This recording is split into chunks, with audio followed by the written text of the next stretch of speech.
Bonjour à tous et à toutes. Aujourd'hui, nous allons voir comment il est facile de récupérer des données depuis un site web avec Power Query. Donc, nous allons voir ça dans Power BI Desktop. Donc, de façon à être dans un exemple un petit peu concret, je vais récupérer des taux de change sur un site web. Et l'objectif est de récupérer une table des 30 derniers jours de taux de change de différents pays. Donc l'étape numéro 1, c'est se rendre dans le site dans lequel je vais récupérer mes taux de change. Donc pour ça, j'ai une adresse. Voilà, je valide. Et effectivement, ici, nous sommes dans un site où dans la partie basse de la page, j'ai un tableau avec les différents taux de change. Donc dans cet exemple-là, on voit que c'est l'euro contre le Royaume-Uni et c'est l'évolution, comme le titre l'indique, des 30 derniers jours. Dans la partie basse, ici, j'ai des petits drapeaux. Et si je clique, par exemple, sur les États-Unis, je vais donc récupérer dans la partie basse les 30 derniers jours toujours, mais donc l'euro contre les États-Unis. Donc ça, c'est mon objectif. Donc, c'est récupérer ce tableau directement à l'aide de Power Query. Puis ce que je voudrais, c'est suivre certaines monnaies. Donc pour ça, j'ai préparé un document Excel, voilà, tout simple, dans lequel j'ai 5 monnaies que je veux suivre: le franc suisse, le réal brésilien, le dollar canadien, le dollar des États-Unis et la livre. Donc voilà, une petite table toute simple. Donc je ferme mon document Excel. Donc passons dans Power BI Desktop. Alors pour arriver à notre objectif, nous allons le faire en plusieurs étapes. Une première étape qui va consister à récupérer des données directement depuis un site web. Et c'est l'objectif premier de vous montrer maintenant avec Power BI Desktop comment il est facile de récupérer des données d'une table d'un site web. Et puis après, pour se mettre dans un cas un petit peu plus réel, c'est donc de transformer cette récupération en une fonction que nous appliquerons aux différentes monnaies qui sont dans notre document Excel, de façon à mettre en place un automatisme qui, à chaque fois que l'on lancera ou qu'on actualisera notre requête Power Query, elle ira lire les différentes monnaies dans le document Excel et pour chacune de ces monnaies, elle ira récupérer les 30 derniers jours dans le site web. Donc, première opération, c'est déjà récupérer les données depuis le site web. Donc pour ça, je vais obtenir des données web directement. Et dans l'URL, je colle l'URL de mon site et je valide. Donc sur la partie gauche, j'ai les différentes tables que Power Query a trouvées dans le site ou la page du site web dont j'ai passé l'URL. Donc je peux comme ça, simplement cliquant, visualiser. Mais ce qui est intéressant aujourd'hui, c'est que dans une page internet, il peut y avoir plusieurs tables. On peut maintenant, pour s'assurer ou sélectionner une parmi les autres ou pour voir si c'est bien la bonne, en cliquant sur affichage web, visualiser notre page internet. Ce qui fait que comme ça, on peut éventuellement s'assurer que c'est bien la bonne table que l'on a sélectionnée. Voilà. Donc moi je sélectionne, donc dans notre cas il n'y en a qu'une, je fais modifier,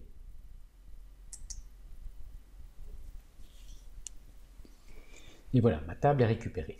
Vous voyez comment il est très facile de récupérer des données depuis une table dans une page d'un site internet.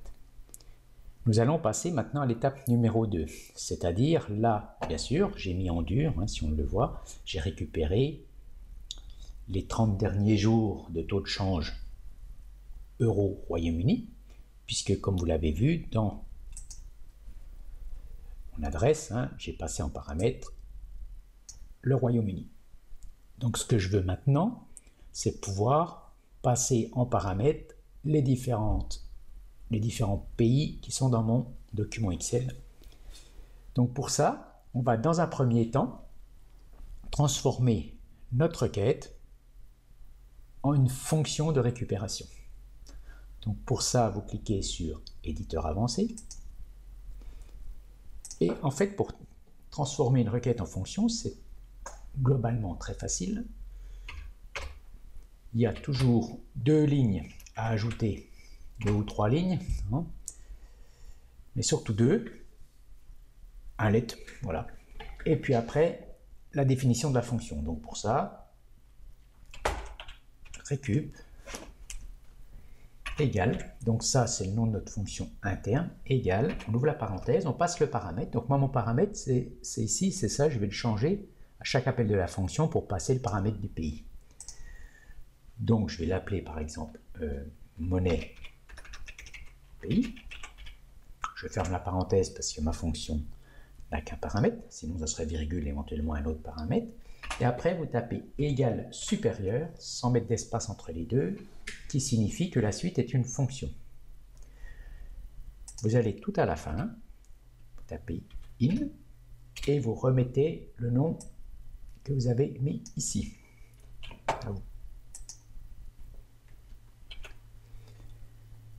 Voilà, ma fonction est presque terminée. Ce qu'il faut maintenant, c'est que je passe mon paramètre, je l'utilise, donc il faut que je remplace cette partie-là par mon paramètre. Pour ça, il faut que je fasse une concaténation du début de mon URL avec ma variable. Donc je vais faire ici,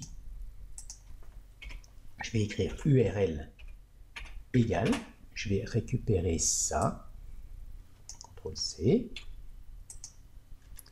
CTRL-V, le et pour concaténer, je vais concaténer monnaie pays, et je vais concaténer la fin, hein, ici, donc double quote slash double quote pour obtenir exactement cette URL. Maintenant que j'ai fait ça, ici, je vais remplacer tout ça par URL.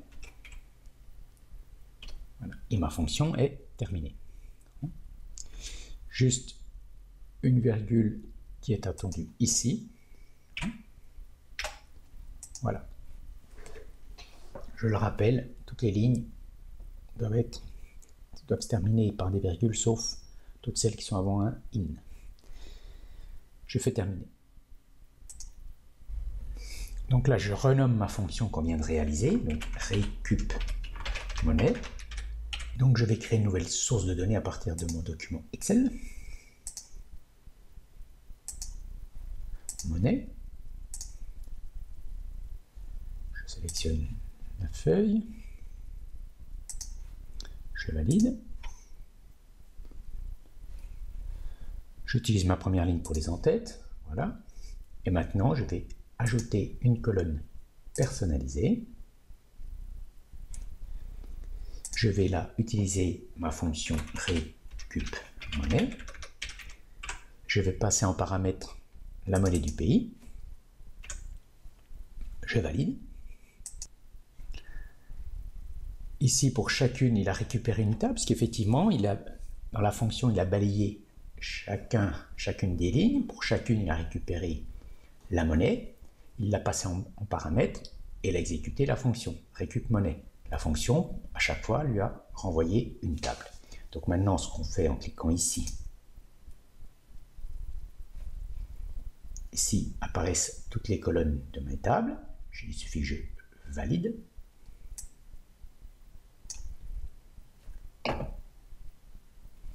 Et j'ai bien ma table consolidée, le franc suisse, vous voyez, la Suisse, le Brésil, le Canada. Voilà. Donc là, bien sûr, il nous resterait à jouer sur les noms, à peut-être convertir les colonnes en dates, s'assurer d'un certain nombre de choses. Mais ça, c'est à vous de jouer maintenant. Mais donc là, on a bien atteint notre objectif qui était de pouvoir automatiser la récupération des 30 derniers jours de taux de change de plusieurs monnaies comparées à l'euro. Donc l'étape suivante pour vous, c'est éventuellement de faire en sorte que si vous lancez ça régulièrement, c'est de pouvoir après trouver une façon de cumuler de 30 jours en 30 jours. Mais là, c'est une autre histoire. Voilà, je vous remercie et à bientôt.